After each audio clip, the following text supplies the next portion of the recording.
Assalamualaikum teman-teman. Hari ini kita akan belajar filsafat. Simak baik-baik ya. Dimulai dari dasar-dasar filsafat. Definisi filsafat. Filsafat berasal dari bahasa Yunani, di mana philos berarti cinta dan sophia berarti kebijaksanaan. Jadi, secara sederhana, filsafat bisa diartikan sebagai cinta kebijaksanaan. Pada dasarnya, filsafat adalah cara berpikir yang rasional dan kritis untuk memahami apa yang sebenarnya terjadi dalam hidup, bagaimana kita tahu sesuatu, dan apa yang benar-benar bernilai. Tujuan filsafat adalah mencari kebenaran, memahami makna hidup, dan menjawab pertanyaan-pertanyaan besar tentang manusia, dunia, dan Tuhan. Secara lebih luas, filsafat adalah disiplin yang menggunakan akal dan logika untuk menjawab pertanyaan mendalam tentang realitas, pengetahuan, dan nilai-nilai. Fokusnya adalah pada eksplorasi mendalam terhadap hakikat segala sesuatu. Ciri-ciri pemikiran filsafat. Pemikiran filsafat memiliki ciri utama seperti mendasar, mempertanyakan hal-hal yang paling mendalam dan fundamental, universal, membahas masalah secara luas tanpa batasan spesifik, radikal, berusaha mencari akar permasalahan, sistematis, memiliki alur logis dan keteraturan dalam berpikir, spekulatif, menggunakan daya imajinasi dan abstraksi untuk menjawab pertanyaan besar. Objek filsafat. Filsafat memiliki dua objek utama. Objek material, segala sesuatu yang ada, baik yang bersifat nyata, materi, maupun abstrak, ide. Objek formal, cara atau sudut pandang dalam memahami objek material, yaitu dengan berpikir kritis, sistematis, dan reflektif. Tujuan filsafat, mencari kebenaran, memahami hakikat realitas secara mendalam, mengembangkan kebijaksanaan, mengarahkan manusia untuk hidup lebih bijaksana, mencapai pemahaman, memberikan penjelasan tentang fenomena kehidupan dan alam semesta, membangun nilai-nilai moral, menentukan apa yang benar, baik, dan adil. Hubungan filsafat, ilmu, dan agama. Perbedaannya adalah filsafat mengandalkan logika dan akal budi untuk mencari kebenaran universal, tidak terikat dogma. Ilmu berfokus pada kebenaran empiris yang bisa dibuktikan melalui pengamatan dan eksperimen. Agama berdasarkan wahyu, kepercayaan, dan keyakinan terhadap Tuhan serta nilai-nilai spiritual. Persamaannya adalah ketiganya bertujuan mencari kebenaran, sama-sama berperan membimbing manusia memahami dunia dan dirinya sendiri, mengangkat nilai-nilai moral dan makna hidup. Titik singgung filsafat dan ilmu sama-sama menggunakan logika, tetapi filsafat lebih luas cakupannya. Filsafat dan agama sama-sama membahas pertanyaan mendalam tentang Tuhan dan keberadaan, tetapi agama lebih berlandaskan iman. Ilmu dan agama, keduanya bisa mendukung kehidupan manusia, meski kadang bertentangan dalam metodologi.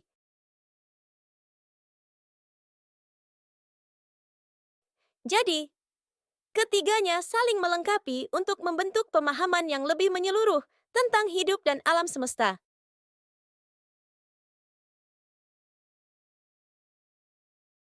Sekarang kita akan belajar sejarah awal perkembangan filsafat. Disimak dengan benar. Ya, sejarah awal perkembangan filsafat. Dari mitologi ke pemikiran filsafat, awalnya masyarakat menjelaskan fenomena alam dan kehidupan melalui mitologi, yaitu cerita-cerita tentang dewa-dewa dan kekuatan supranatural. Pemikiran filsafat mulai berkembang ketika manusia berusaha mencari penjelasan rasional dan logis, meninggalkan mitos sebagai satu-satunya jawaban. Namun, pada abad ke-6 sebelum Masehi, muncul para filsuf yang mencari jawaban rasional terhadap pertanyaan mendasar tentang dunia dan keberadaan. Tokoh awal seperti Thales dari Miletus dianggap sebagai pelopor yang berargumen bahwa air adalah dasar dari segala sesuatu. Setelahnya, muncul filsuf-filsuf prasokrates lainnya seperti Herakleitos yang memperkenalkan gagasan bahwa perubahan adalah hakikat utama dari keberadaan, dan Pythagoras yang menekankan pentingnya angka dalam memahami realitas. Filsuf lainnya, seperti Anaximenes dan Anaximandros, memiliki pandangan unik tentang elemen dasar dunia, sementara Parmenides dan Zeno mengembangkan teori tentang keabadian dan kesatuan realitas. Periode ini menjadi dasar penting bagi pemikiran filsafat klasik yang berkembang lebih jauh oleh Sokrates, Plato, dan Aristoteles. Mereka membawa filsafat ke ranah etika, logika, dan metafisika, meninggalkan warisan besar bagi perkembangan ilmu pengetahuan dan filsafat hingga saat ini. Cheers! Sejarah awal perkembangan filsafat. Menurut Anaximenes, udara adalah elemen dasar dari segala sesuatu. Ia berpendapat bahwa udara, melalui proses pemadatan dan pengenceran, membentuk berbagai benda di dunia. Anaximenes memilih udara karena dianggap elemen yang paling fleksibel dan mendasar, yang dapat berubah menjadi bentuk lain seperti air, api, atau tanah. Udara juga esensial bagi kehidupan, sehingga ia melihatnya sebagai prinsip utama dari realitas. Parmenides berpendapat bahwa segala sesuatu pada dasarnya bersifat satu, tidak berubah, dan abadi. Ia menolak gagasan bahwa elemen dasar dunia bersifat berubah-ubah seperti yang dikemukakan oleh Herakleitos atau Anaximenes. Alasan Parmenides adalah karena perubahan adalah ilusi.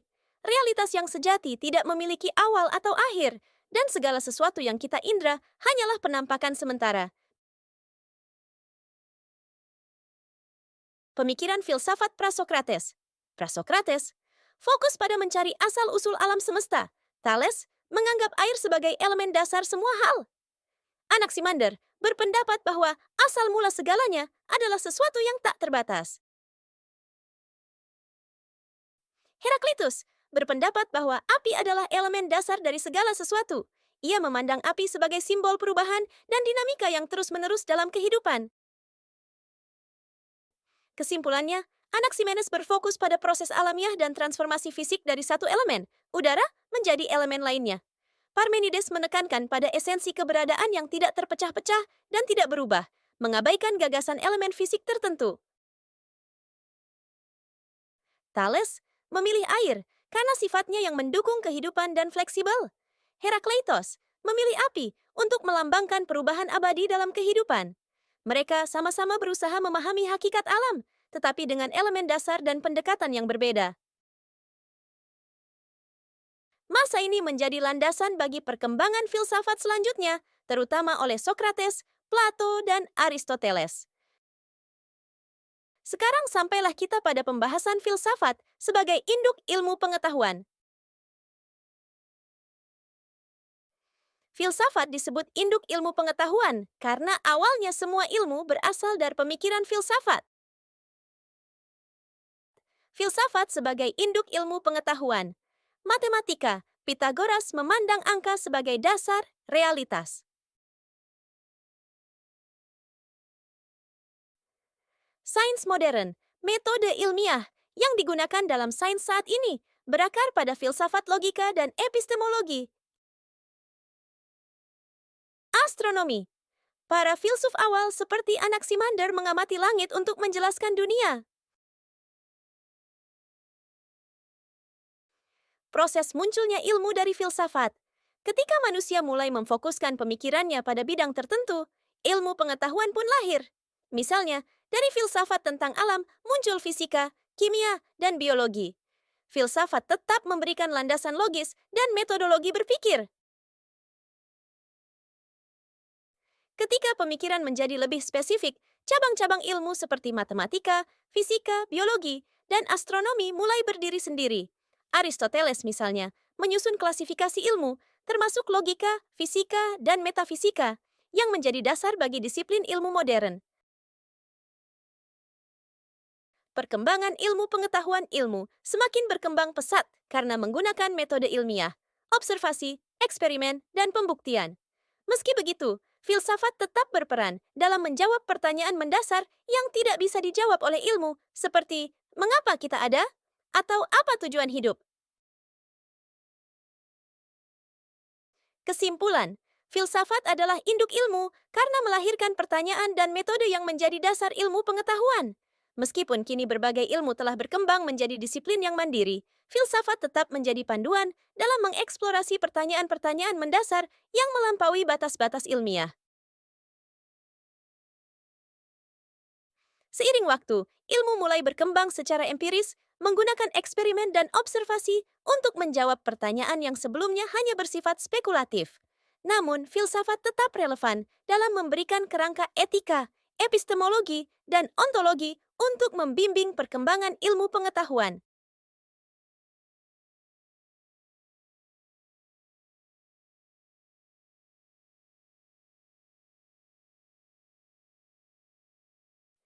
Teman-teman kita sudah sampai pada pembahasan mengenal filsafat klasik. Berikut penjelasannya. Filsafat klasik merujuk pada periode perkembangan filsafat di Yunani kuno yang menjadi dasar pemikiran Barat. Masa ini meliputi karya-karya tokoh besar seperti Socrates, Plato, dan Aristoteles yang membahas berbagai tema mendasar seperti etika, politik, metafisika, dan epistemologi. Filsafat klasik adalah era filsafat yang berkembang di Yunani kuno, sekitar abad ke-6 SM hingga abad ke-4 SM. Masa ini ditandai oleh pemikiran mendalam tentang manusia, etika, politik, dan alam semesta, dengan tokoh-tokoh besar seperti Socrates, Plato, dan Aristoteles. Socrates fokus pada etika dan kehidupan yang baik, mengajarkan cara bertanya kritis, dialektika, untuk mencari kebenaran. Keyakinannya, kenali dirimu sendiri dan kebijaksanaan sejati datang dari pengakuan atas ketidaktahuan. Plato, murid Socrates, terkenal dengan teori idea atau forms. Dunia nyata hanyalah bayangan dari dunia ide yang sempurna. Mendirikan akademia, sekolah filsafat pertama. Menulis banyak dialog, termasuk Republik, yang membahas keadilan dan negara ideal. Aristoteles dan murid Plato, tetapi pemikirannya lebih berbasis logika dan empirisme, mengembangkan logika formal, biologi, fisika, dan etika. Percaya bahwa semua hal memiliki tujuan, termasuk manusia, yang tujuan utamanya adalah mencapai kebahagiaan. Ketiganya menjadi fondasi utama filsafat Barat hingga saat ini. Teman-teman kita sudah sampai pada pembahasan filsafat yang terakhir, yaitu filsafat Islam. Pengertian filsafat Islam. Filsafat Islam adalah upaya rasional dan kritis yang dipadukan dengan ajaran Islam untuk memahami hakikat Tuhan, manusia, alam, dan kehidupan. Faktor munculnya filsafat Islam, interaksi umat Islam dengan budaya Yunani, Persia, dan India. Setelah ekspansi Islam, penerjemahan karya-karya filsafat Yunani ke dalam bahasa Arab.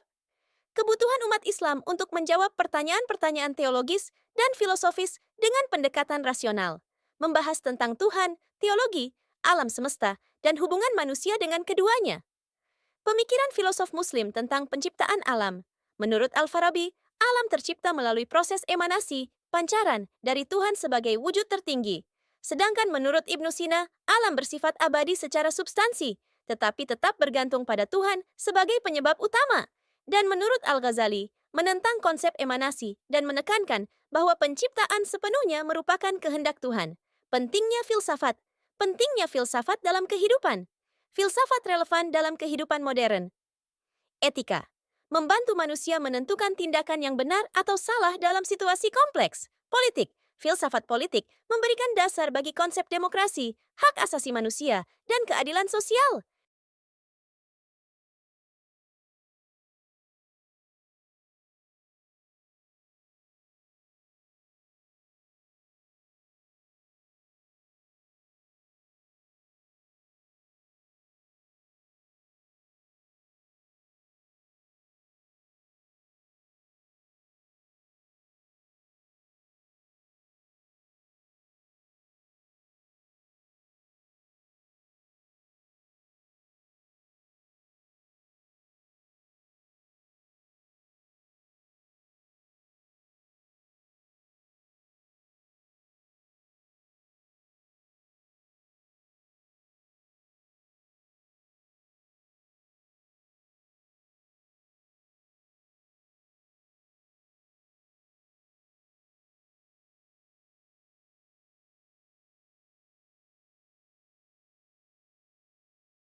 Terima kasih atas perhatiannya teman-teman.